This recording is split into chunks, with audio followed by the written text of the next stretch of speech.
बागेश्वर जी से कैसे मुलाकात आपकी हुई है? मेरी उनसे मुलाकात करवाई महाराज जी ने। इंद्रेश जी ने। इंद्रेश जी बड़े प्यारे इंसान, बहुत भाव वाले हैं। इतना आशीर्वाद उन्होंने दिया। ये हनुमान जी जो आप देख रहे हैं हमारे पास, तो ये उन्होंने मुझे बोला कि आपके साथ ही अब ये रहेंगे। जब मैंने उधर तेरी मिट्टी और सारी दुनिया जला देंगे गाया उनके लिए।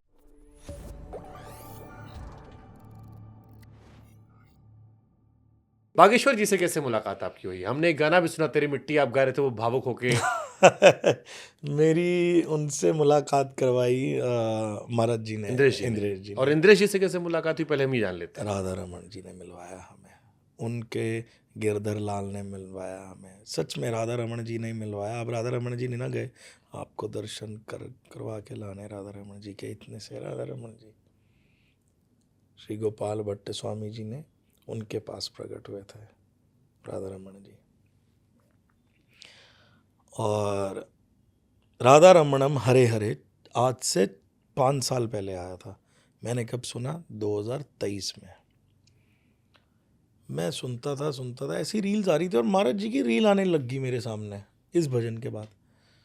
क्या यार, ये बोलते बड़ा अच्छा है यार। मतलब कि मेरे को आज तक, सच में बता रहा हूँ मैं, कोई इतना अट्रैक्टिव नहीं लगा कभी कथा करते हुए, बोलते हुए सॉरी। क्योंकि कथावाचक बहुत बड़े बड़े हैं, बहुत भाव वाले हैं, जिनकी कोई तुलना करी ही नहीं जा सकती, इतने बड़े बड़े। पर मुझे ना महाराज जी के ना जो वो तरीका था ना बताने का, वो ऐसे लगता था। अभी आप सुनो महाराज जी को, ऐसा लगेगा कि महाराज जी साथ में ही थे ठाकुर जी के सब लीलाओं में। उनको भी बनाया गया है, ऐसे बैठ के तराशा गया है कि तूने मेरी जाके कथाएं सुनानी है। सच बात बोल रहा हूँ ये।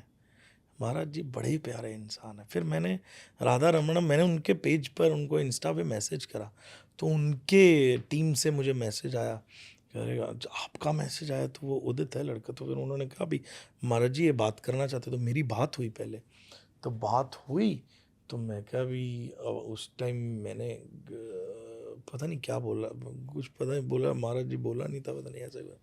तो मैं कहा महाराज जी मैं तो राधा रमन, कहते राधा रमन हमारे, अरे ये तो हमने 4 साल पहले करा था। मैं कहा मैं भी हैरान हूँ, 4 साल पहले मेरे को अब 12 भजन। पर वो भजन अब इतना चल गया है। और उसी से फिर एक हमारे मीर भाई हैं जो हमारे म्यूज़िक सारा अरेंज करते हैं, बनाते हैं। तो मैंने उनको भी कई बारी बोला यार मेरे को महाराज जी से मिलना, तो वो भी नहीं आज तक मिले थे जिन्होंने उनका म्यूज़िक करा। तो वो बात करा नहीं पाए, तो फिर मैंने खुद ही बात करी। मैं कहा मैं मिलना है इनसे जैसे मर्जी।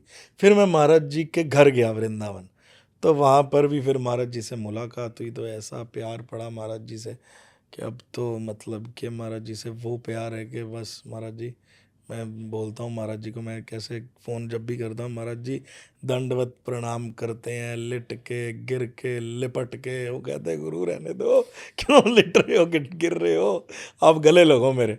तो ये मेरा उनको दंडवत प्रणाम ऐसे होता है। और उनके थ्रू बागेश्वर जी से। उनके थ्रू फिर हम महाराज जी से उधर मिले। तो बड़े प्यारे इंसान हैं वो भी, और बहुत भाव वाले हैं। इतना आशीर्वाद उन्होंने दिया। ये हनुमान जी जो आप देख रहे हैं हमारे पास, तो ये उन्होंने मुझे बोला कि आपके साथ ही अब ये रहेंगे। जब मैंने उधर तेरी मिट्टी और सारी दुनिया जला देंगे गाया उनके लिए, तो उन्होंने मुझे कहा ये अब आपके साथ सदैव रहेंगे, आपके साथ ही ट्रैवल करेंगे।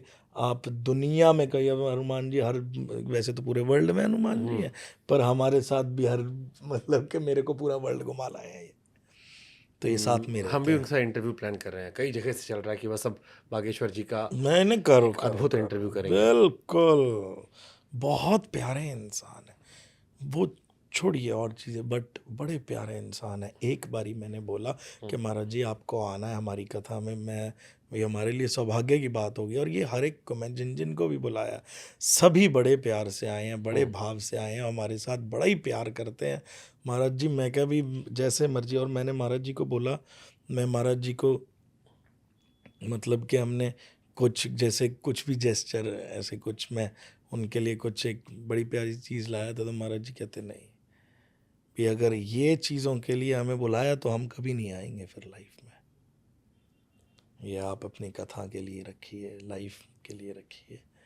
हमें आपका सिर्फ एक ही चीज़ चाहिए, वो चाहिए प्यार और स्नेह, बस और कुछ नहीं चाहिए। तो ऐसे ही मेरे को लगता है कि जब आप मैं अपने आप को बहुत भाग्यशाली फील करता हूँ शुभांकर जी। मैं आपको सच में एक बात बताता हूँ कि जिस घर में मेरे दादाजी शुरू से बोलते थे, क्योंकि वो खुद भी संत रहे हैं, तो वो शुरू से एक बात बोलते थे, जिस घर में साधु संतों का, ब्राह्मणों का आना जाना लगा रहता है, वो घर स्वर्ग से कम नहीं होता।